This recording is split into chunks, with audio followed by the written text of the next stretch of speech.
way of reinforcing the truth of the Bible is through archaeological evidence. This Bible is a historical book as well. There's history in the Bible. Names and places, things that happen.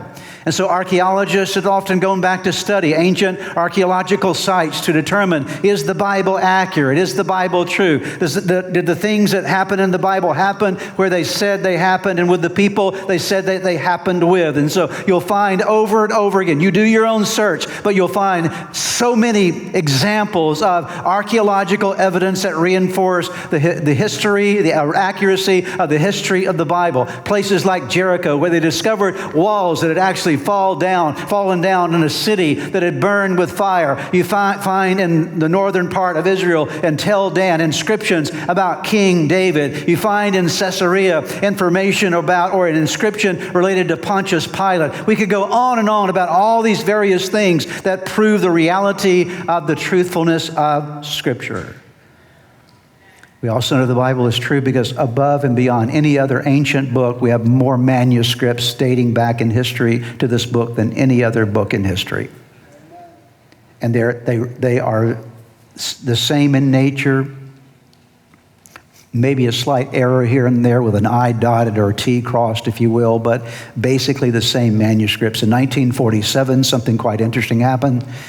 There's a young shepherd boy in Qumran, Israel, who threw a rock into a cave and heard a little clinking sound. They discovered inside of one of those caves there some clay pottery, and opened the clay pottery and discovered what we know to be the Dead Sea Scrolls. And the Dead Sea Scrolls, as they began to search the various caves, they found all the books of the Old Testament, at least almost all the books of the Old Testament, and manuscripts that were 1,000 years older than any manuscript we had. Think about this. So we had a certain set of manuscripts upon which the Bible comes to us. Ancient manuscripts. There are 3 languages in the Bible: Hebrew, Greek, and Aramaic. Primarily Hebrew and Greek, but some Aramaic as well. And so then you go back and find manuscripts 1,000 years earlier than the earliest manuscripts that we had, and they compared the Dead Sea Scrolls with the manuscripts they had. No errors associated with them.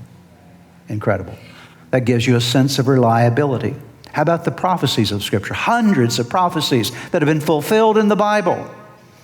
Things like where Jesus was to be born in Bethlehem 700 years before Christ was born, prediction of exactly where Messiah would come, and prophecy after prophecy after prophecy fulfilled, many more yet to be fulfilled. Isaiah chapter 53 that so beautifully describes the death, burial, and resurrection of Jesus is just simply one example of that.